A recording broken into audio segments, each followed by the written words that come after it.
I'm now with David Soule. Good morning, David, and welcome to the Classic Restoration Show 2025. Yes, it's great to be here. It's the first time I've exhibited my car here, so that's good. So can you give me a little bit of information on the cream car, please? Yes, it's a Frog Eye Sprite, affectionately called Frog Eye because of the headlights, but it's actually a Mark I Sprite.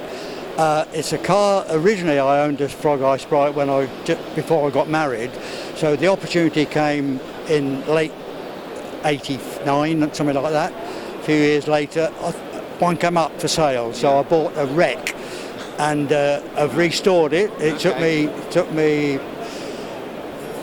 12 years to put it on the road, and then it's been on the road since the year 2000, so it's 25 years on the running, and it's still going well.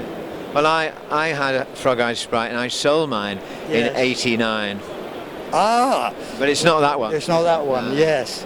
Yeah, well, this was a part renovated project by a company down in Devon that concentrated on Austin Healey's, but they decided to give up the Sprites and concentrate on the big boys.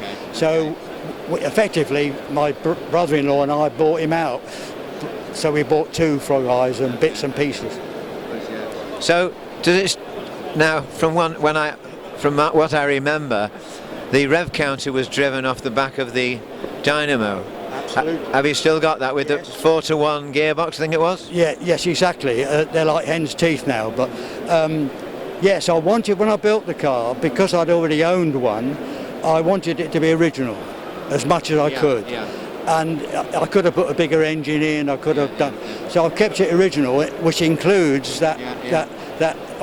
including the mechanical fuel pump as well. You remember? Yeah. Oh yeah. And that's connected to the engine, and you've got a little priming lever to prime it up, just so that you don't. Because my experience of those two items you just said about, the little gearbox stuck and it unwired the outside of the cable. Yes. And when I first got the car, it had a fiberglass bonnet.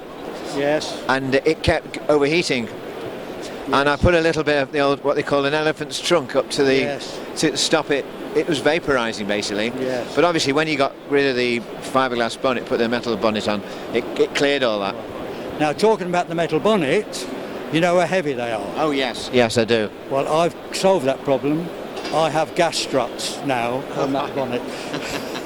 That's one modification that I have done, because I'm too heavy for an 80-year-old. Yeah. So. You want to take that to Dragon's Den? Yes. Well, funny enough, members of the club have tried it, and it isn't a perfect fit. No. But it's good enough. Yeah. It's not a Dragon's Den job. No, you'd have to make a few of them, wouldn't you? But once an engineer, always an engineer. Yeah, I know what you mean. Yeah. Well, it looks great. And I hope you have many more happy motoring with it. Yes, we will. And that's a photograph of us on the run that I organised a run in a club last year to the Long Mind, and there was 12 cars on the fence. So we keep going. Well, thank you very much for the interview.